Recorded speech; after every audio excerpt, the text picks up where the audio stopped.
Alright, now in this lecture, let's learn about mermaid diagrams. Imagine a teacher drawing quick flowcharts on classroom board to explain how process works. Just like here, the flowcharts and all, right?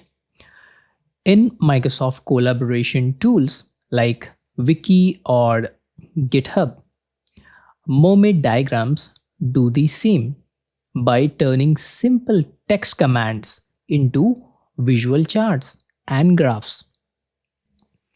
Administrators and developers use them to illustrate workflows, system designs, or dependencies without requiring complex design software.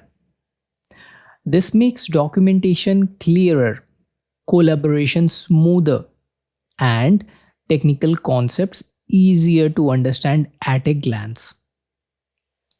Let's meet in our next lecture.